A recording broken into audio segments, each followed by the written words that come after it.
A União das Casas Espíritas da Zona Norte apresenta O Espiritismo está no ar. Um programa que anuncia, esclarece e consola.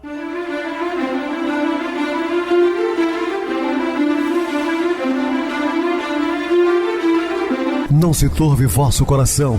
Credes em Deus, credes também em mim.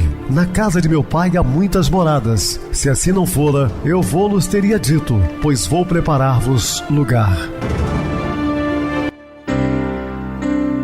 O Espiritismo está no ar. Sintonize esta frequência. Pare, pense na vida, faça perguntas. Olá, meus queridos e amados irmãos ouvintes da Rádio Clube FM e também do programa O Espiritismo está no ar, uma onda de amor e luz em seu rádio. Este é um programa que anuncia, esclarece e consola. Rádio Clube FM, sua voz é a nossa voz.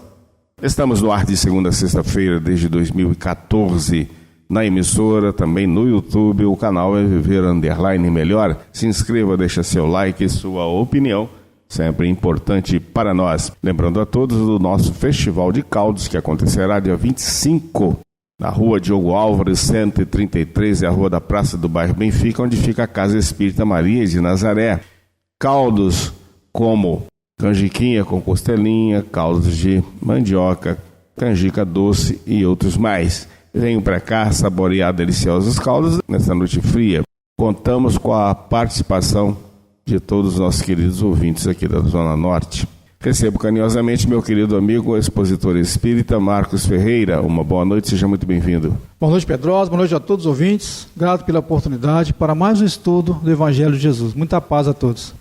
Bem, meus irmãos, vamos falar sobre espíritas não praticantes. Dúvidas, entre em contato conosco ligando para o WhatsApp da Rádio Clube FM, que é 0 operadora 32 999327758. Quer falar comigo? Utilize a TIM 988012675. Temos também o WhatsApp 9844949 novamente 59. O e-mail, o espiritismo está no ar, @hotmail.com. Interajam conosco, façam perguntas, tirem dúvidas, podem dar sugestões ao programa. Estamos à disposição dos ouvintes. Vamos agora para aquele momento muito especial, que é o nosso momento de oração. Sintonize esta frequência. O Espiritismo está no ar. Momento de oração. A percepção da realidade de uma criatura tem a dimensão exata da sua própria consciência, nem mais nem menos. Muita paz e muita luz a todos. Estamos apresentando O Espiritismo está no ar. Bem, meus amados irmãos, estamos de volta com o assunto da noite, falando espíritas não praticantes. O capítulo 18, o item 6 do Evangelho segundo o Espiritismo diz assim: nem todos os que me dizem Senhor, Senhor, entrarão no reino dos céus. Mateus capítulo 7, versículos de 21 a 23. Que conceito, afinal, devemos ter sobre ser espírita? Uma pergunta, né? Qual é esse conceito? Será coerente e proveitoso admitirmos, junto aos roteiros educativos da doutrina espírita, a figura tradicional do religioso não praticante? Será que devemos oficializar essa expressão a fim de prestigiar aqueles que ainda não se julgam espíritas? Essas são mais algumas indagações a cogitar na formação de uma ideia mais lúcida sobre a natureza da proposta educativa do Espiritismo para com a humanidade. Posso dizer para todos os amados irmãos ouvintes, ser espírita também não há uma necessidade de estar sempre nos templos, né? Uma vez que o templo sagrado é todo o universo, não exige de todos nós uma responsabilidade assim de praticante ali austero das casas espíritas, como as demais outras religiões normalmente exigem. Mas temos que prestar bastante atenção com relação a isso, ser espírita não praticante, que é uma diferença muito grande, porque você pode praticar as boas ações onde estiver, né? Agora, aquele que não pratica nada, aí a coisa complica. Ouve-se com certa frequência nos ambientes doutrinários algumas frases que expressam dúbias interpretações sobre o que seja ser espírita. Companheiros que ainda não se não se sentem devidamente ajustadas aos parâmetros propostos pelos roteiros da codificação dizem: ainda não sou espírita, estou tentando. Outros, desejosos de amealhar alguns créditos de aceitação nos grupos, dizem: quem sou eu para ser espírita? Quem sabe um dia serei? Lembrando a todos, eu gosto sempre de dizer o que Kardec definiu: se conhece o verdadeiro espírita pelo esforço que ele empenha para domar as suas más tendências. Não é um ser perfeito, puro, pronto, não. Somos todos nós que estamos em busca de uma melhoria, que eu possa ser melhor um pouco do que fui ontem. Esse é o verdadeiro espírita. Ninguém está falando aqui de anjos, arcanjos, querubins, serafins. Nós estamos muito distante ainda dessa realidade, né? A espírita, um dia eu vou, se Deus quiser, por enquanto eu não tenho condições. Tem sim, senhor, sim, senhora. Agora, o que eu posso também afirmar é que espírita não é para quem quer, muitas vezes é para quem já pode ser. Por quê? É um ser perfeito? Como eu disse agora há pouco, não. Mas que as responsabilidades vão aumentar muito e nem todos estão preparados. Com todo respeito a qualquer forma de manifestar sobre o assunto, não podemos deixar de alertar que somente uma incoerência de conceitos podem ensejar ideias dessa natureza, agravadas pela possibilidade de estarmos prestigiando o indesejável perfil do ativista não praticante, aquele que adere à filosofia, mas não assume em si mesmo os compromissos que ela propõe. Olha, uma das coisas que o Espiritismo propõe é a transformação íntima do homem. Isso é primordial. Ao não julgamento, a você ter uma vida mais reta e mais equilibrada. Não estou dizendo aqui que é uma regra para você ser perfeito, não. O Espiritismo não cria regras de comportamento, mas ele chama a responsabilidade dos seus profitentes. Ser espírita é algo muito dinâmico e pluridimensional. Tentar enquadrar esse conceito em padrões rígidos é repetir velhos procedimentos das práticas exteriores do religiosismo milenar. Ou seja, não pode isso, não pode aquilo, não será acolá, isso é coisa das religiões milenares tradicionais. A doutrina espírita não vem com esses chavões. Nossas vivências nesse setor levar-nos a adotar como crédito de validade alguns parâmetros muito vagos e dogmáticos para aferir quem seria verdadeiramente seguidor do bem e da mensagem do Cristo. Parâmetros com os quais procuramos fugir das responsabilidades através da criação de artifícios para a consciência, gerando facilidades de toda a espécie através de rituais, cerimônias que entronizaram o menor esforço nos caminhos da espiritualização humana. Uma vez que o Espiritismo não existe rituais, dogmas, né? Ser espírita é ser melhor hoje do que foi ontem. Acabei de dizer agora há pouco. É buscar amanhã ser melhor do que hoje. É errar menos e acertar mais. É esforçar pelo domínio das más inclinações e transformar-se moralmente, conforme destaca Allan Kardec. Nessa ótica, temos que admitir uma classificação muitíssima milenar para considerar quem é e quem não é espírita, não é? Então façamos assim algumas reflexões puramente didáticas sobre esse tema, sem qualquer pretensão de concluí-lo, mas com intenção cristalina de problematizar nossos detalhes fraternos. Tomemos como base o tema da transformação íntima, o qual deve ser sempre a referência prioritária na melhor assimilação do que propõe a finalidade do Espiritismo. Então, transformação moral. Primeira etapa, a criatura chega à casa espírita. Esse é o primeiro ponto, né? Nossa, você vai conhecer a doutrina espírita através de experiências, de leituras de livros, de contato. Em uma segunda etapa, o conhecimento doutrinário penetra os meandros da inteligência. Sim, ele vai a partir do momento que ele começa a estudar, a travar um contato com a doutrina espírita, iniciando pelo Livro dos Espíritos, que é a espinha dorsal da doutrina, né? E na terceira fase, a mais significativa, o Espiritismo brota de dentro dele para espraiar-se no meio onde atua, gerando crescimento e progresso. Então, isso aí, olha, os espíritas, graças ao bom Deus, em grande parte, são notados pelo um comportamento tranquilo, não intransigente, sem violentar a consciência de ninguém, sem ficar pregando religião para ninguém, tá? E o seu comportamento muda em muitos pontos. Normalmente somos observados, né, por esse prisma. São 3 etapas naturais que obedecemos ao espírito de sequência, da qual ninguém escapa. Fases para as quais jamais poderemos definir critérios de tempo e expectativas para alguém, a não ser para nós próprios. Isso vai depender, obviamente, de cada ser, né? Fases que geram responsabilidade a cada instante de contato com as verdades imortais, mas que são determinadas única e exclusivamente para a consciência individual, não sendo prudente estabelecer o que se espera deste ou daquele coração, porque cada qual enfrentará lutas muito diversificadas nos campos da vida interior.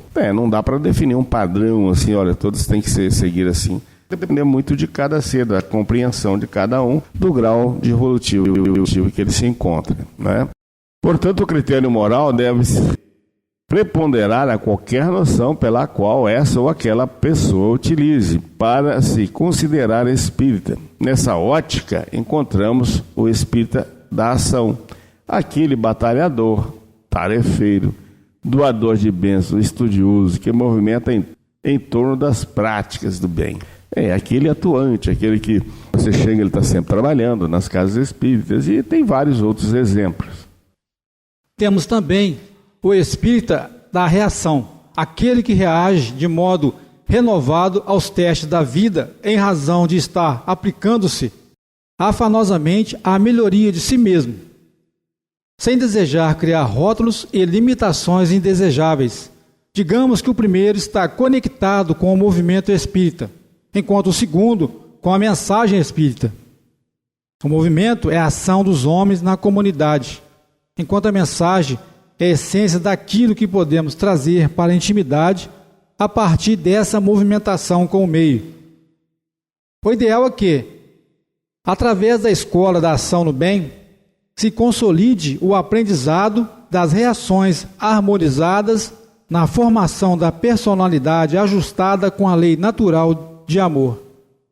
O espírita não é reconhecido somente nos instantes em que encanta a multidão com a sua fala ou quando arrecada gêneros na campanha do quilo, ou ainda por sua lavra inspirada na divulgação, ou mesmo pela tarefa de direção. Essas são ações salutares e preparatórias para o desenvolvimento de valores na alma. Mas o serviço transformador no campo íntimo, qualifica o perfil moral do autêntico espírita, é medido pelo modo de reagir às circunstâncias da existência, pelo qual testemunha a intensidade dos esforços renovadores de progresso e crescimento a que se tem ajustado. Pelas reações mensuramos se estamos ou não assimilando no mundo íntimo as lições preciosas da espiritualização. A ação avalia nossas disposições periféricas de melhoria. Todavia, somente as reações são o resultado das mudanças profundas, que somente em situações adversas ou na convivência com os contrários temos como aquilatar que níveis se encontram. Melhor seria que não aderíssemos à ideia incoerente do espírito não praticante, para não estimular as fantasias do menor esforço que ainda são fortes tendências de nossas vivências espirituais. A definição por um posicionamento transparente nessa questão será uma forma de estimular nossa caminhada, razão pela qual devemos ser claros e sem subterfúgios ao declarar nossa posição frente aos imperativos da vivência espírita. A costumeira expressão "estou tentando ser espírita", na maioria das ocasiões, é mecanismo psicológico de fuga da responsabilidade. É a criatura que sabe que não está fazendo tanto quanto deveria, conforme seus ditames conscienciais, se justificando perante a si mesmo e os outros. Libertemo-nos das capas e máscaras e cultivemos, nas agremiações kardecianas, o mais límpido diálogos sobre nossas necessidades e qualidades nas lutas pelo aperfeiçoamento. Formaremos assim uma corrente de autenticidade e luz, que se reverterá em vigorosa fonte de estímulo e consolo às angústias do crescimento espiritual. Deixemos de lado essa necessidade insensata de definirmos conceitos estreitos e padrões engessados que não auxiliam a sermos melhores que somos. Aceitemos nossas imperfeições e devotemo-nos com sinceridade e equilíbrio ao processo renovador. Estejamos convictos de um ponto em matéria de melhoria espiritual. Só faremos e seremos aquilo que conseguimos, nem mais nem menos. O importante é que sejamos o que somos, sem essa necessidade injustificável de ficar criando rótulos para nossos estilos ou forma de ser. Certamente, em razão disso, o baluarte dos gentios asseverou em sua carta aos Coríntios, capítulo 15, versículos 9 e 10. Não sou digno de ser chamado apóstolo, mas pela graça de Deus já sou o que sou. Em resumo, aquele que nem sequer concebe a ideia do mal, já há progresso realizado. Naquele a quem essa ideia acode, mas a que a repele, há progresso em vias de realizar-se. Evangelho segundo o Espiritismo, capítulo 8, 37. Que ideia mais clara de reforma íntima pode-se exarar que essa exposta acima? Naquele que a ideia do mal não faz parte de sua bagagem mental, encontramos a transformação moral efetivada. Allan Kardec, no entanto, no item 4 do capítulo 7 do Evangelho segundo o Espiritismo, claro que o verdadeiro espírita seria reconhecido não só por esse aspecto moralizador, mas igualmente pelos esforços que emprega para domar as más inclinações. Nesse ângulo, encontramos o outro estágio, aqueles em que a ideia do mal acode e é repelida. Será reducionismo definir o processo renovador da vida íntima por meros critérios de aparência exterior. Ser espírita é uma vivência ética que reflete e a um só tempo induz profundas metamorfoses no campo da mente. Dessa forma, deixa de ser um conceito religioso para alcançar o patamar da sagrada viagem pelos escaninhos da alma, através do autodescobrimento e da conduta.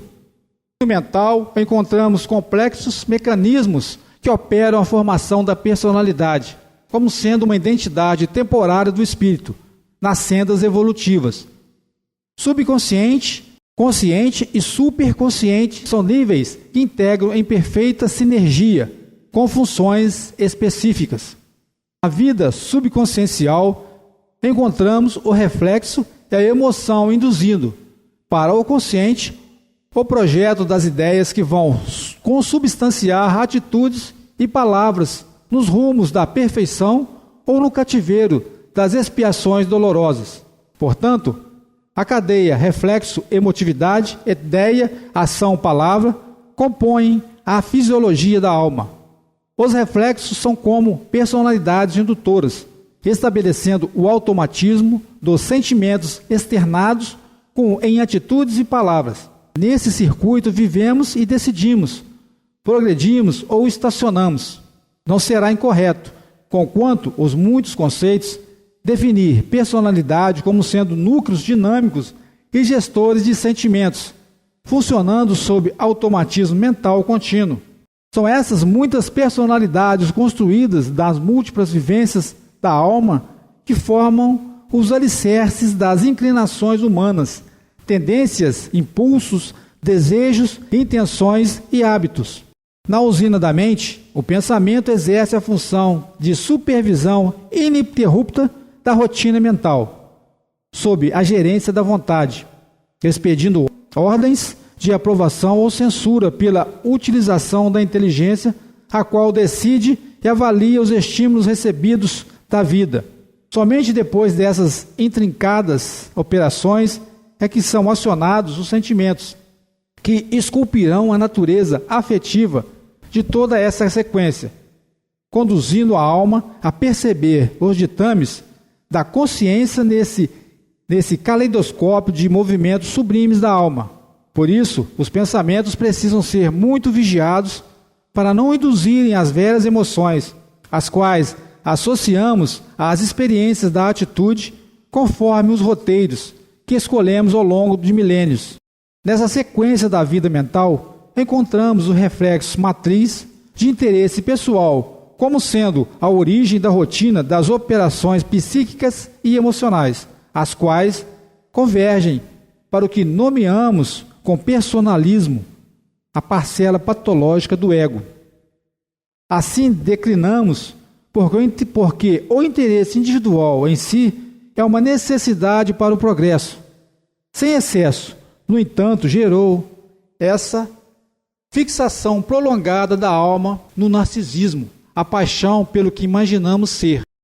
Com razão, asseveram os orientadores espirituais da codificação. Frequentemente, as qualidades morais são como num objeto de cobre, a douradura que não resiste à pedra de toque. Pode um homem possuir qualidades reais, que leve o mundo a considerá-lo homem de bem. Mas essas qualidades, conquanto assinalem um progresso, nem sempre suportam certas provas e às vezes basta que se fira a corda do interesse pessoal para que o fundo fique a descoberto. O verdadeiro desinteresse é a coisa ainda tão rara na Terra que, quando se patenteia, todos o admiram como se for um fenômeno. Devido a esse arcabouço psicológico do personalismo, vivemos preponderadamente em torno daquilo que imaginamos que somos, sustentados por convicções e hábitos que irrigam todo o cosmo pensante, do ser com ideias e sentimentos irreais ou deturpados sobre nós mesmos. São as ilusões.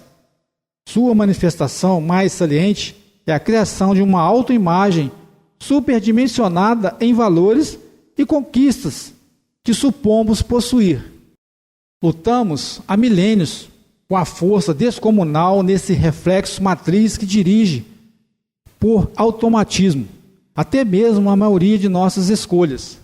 Em razão disso, quando temos o interesse pessoal contrariado, magoamos. Quando feridos, penetramos no melindre. Quando ameaçados, tombamos na insegurança. Quando traídos, caímos na revolta. Quando lesados, inclinamos para o revide. Entretanto, podemos mudar esse quadro, pois Freud, um dos mais célebres cientistas das ciências psíquicas, dizia que em matéria de impulsos depositava esperanças no futuro, por considerar os seres humanos educáveis.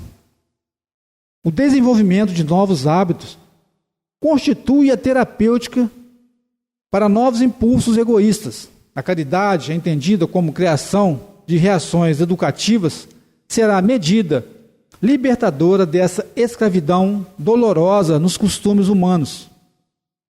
O treino da empatia, o aprendizado de saber ouvir, o cultivo do respeito à vida alheia, a cautela no uso das palavras dirigidas ao próximo, a sensibilidade para com os dramas humanos, as atitudes de solidariedade efetiva e renovadora são autênticos ensaios das qualidades superiores que vão, pouco a pouco, desenvolvendo o nosso reflexo do interesse universal, desenovelando as bandícias do altruísmo e do amor, reflexos celestes do Pai, nos quais todos fomos criados, distante do mal e da dor.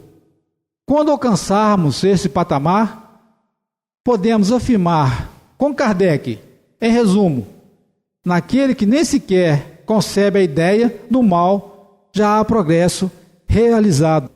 Muito bem, Marcos, muito bem explicado também. Vamos agora para o intervalo musical, a seguir a nossa oração final.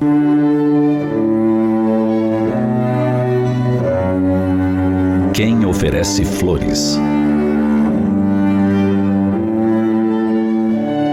Quem oferece flores está sempre perfumado. A frase é uma das muitas adaptações já sofridas por um possível provérbio chinês antigo. Em outra versão, lê-se que um pouco de perfume sempre fica nas mãos de quem oferece flores. Na essência desta ideia está o ensino de que somos nós os maiores beneficiados por uma boa ação praticada, por uma doação, por um gesto de carinho. Quem recebe as flores poderá se perfumar ou não, se encantar ou não, ficar agradecido ou dar pouca importância. Porém, quem oferece o ramalhete já está perfumado. Não temos controle sobre a reação do outro. Não sabemos se irá aproveitar bem, se saberá dar o verdadeiro valor àquilo que fizemos ou dissemos. Mas ao tomar a decisão de colher as rosas, já estamos nos encharcando de sua essência delicada e bela. Depois, transportando-as e permanecendo em sua companhia por um tempo, presenteamos nossos próprios olhos e pensamentos com imagens floridas. Por vezes, nos preocupamos em demasia em como o outro irá receber, se saberá valorizar, se saberá agradecer, e acabamos intranquilizando a alma. A alma de quem oferece florescências não precisa se angustiar, pois já está mergulhada no bem, inundada de amor, do verdadeiro amor, aquele que não espera retorno nem reconhecimento. É claro que sempre torcemos pelo sorriso no rosto de quem recebeu nosso presente, como se ele fosse a confirmação de que nossa ação foi nobre. Porém, a confirmação maior está em nossa consciência, que sempre nos avisa, que sempre nos sinaliza quando estamos no caminho dos sentimentos nobres. Aí está o pouco de perfume que permanece em nossas mãos. Sempre saímos ganhando quando nos doamos, quando nos preocupamos com o outro. Essa é uma das grandes bênçãos da caridade. Ela nos preenche. Igualmente, se pensarmos pelo lado negativo das ações maléficas, imaginemos mãos cheias de lama, prontas para atirar no outro. Quem atira a lama já está coberto dela. É o primeiro que se suja e se prejudica, e mesmo que a jogue longe, mirando em algo ou alguém, sempre permanecerá com as mãos lamacentas. Isso nos leva a entender que sempre temos a escolha de estar com as mãos perfumadas ou cheias de lama.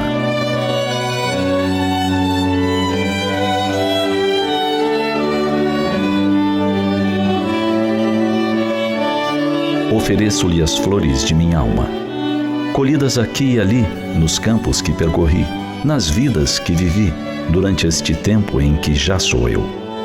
Ofereço-lhe meus sorrisos e minha arte. A arte de misturar as palavras multicolores, como flores fazendo um jardim. Ofereço-lhe meu tempo mais precioso, pois tempo que se passa junto é muito maior do que aquele que se passa só. Ofereço-lhe companhia, não de quem pensa igual, mas de quem pensa ao lado, ouve, respeita e entende outros tipos de pensares. Ofereço-lhe o que há de melhor em mim. E o mais curioso é que não me esvazio. Não, ao fazer isso, sinto-me ainda maior.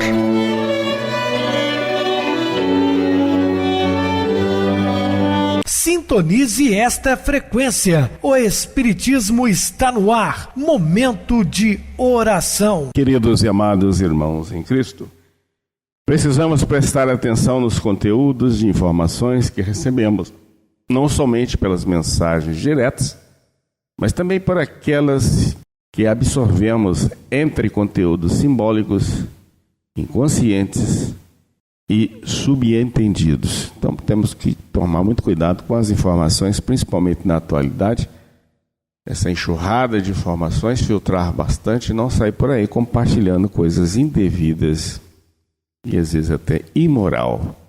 Temos que nos policiarmos sempre e que Deus os abençoe. Meu querido irmão Marcos, suas despedidas. Boa noite, Pedrosa, boa noite a todos os ouvintes. Grato mais uma vez pela oportunidade, que possamos, meus irmãos e irmãs, viver esses ensinamentos no nosso dia a dia. Muita paz a todos. Boa noite para você, Marcos, muito obrigado pelo apoio aqui no programa. Boa noite também a todos os amados irmãos ouvintes do YouTube internautas do Brasil e do exterior, nossos irmãos da Zona Norte e de Juiz de Fora que nos acompanham com a rádio local 87,9 Rádio Clube FM. Continue ligados ouvindo a nossa próxima atração, o programa Batidão com o DJ Tico. A seguir, na voz de Ailton Moreno, o Encontro Central. Uma ótima noite de sexta-feira, um feliz final de semana e até segunda-feira, se Deus quiser.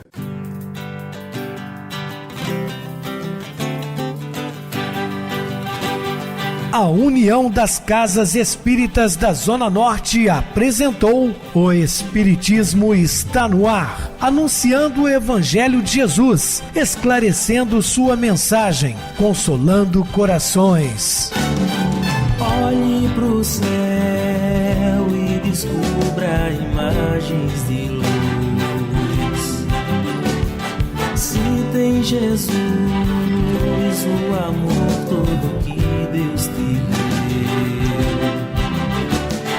Pense no bem, no melhor em que pode fazer. Seja o que for, também vai receber. De coração, ajude meu irmão, a caridade é o caminho do amor. Faça ainda que possa sofrer, pois bênçãos de Deus há de ter. Ame, perdoe e viva melhor a natureza, o céu e o mar. Veja o encanto que a vida nos dá, a chance eterna que temos para amar, para amar. Olhe pro céu e descubra imagens e luz. Sinta em Jesus o amor todo que Deus te deu. Pense no bem, no melhor em que pode fazer. Seja o que for, também vai receber. De coração, ajude o irmão, a caridade é o caminho do amor. Faça ainda que possa sofrer, pois bênçãos de Deus há de ter. Ame, perdoe e viva melhor a natureza, o céu e o mar. Veja o encanto que a vida nos dá, a chance eterna que temos para amar.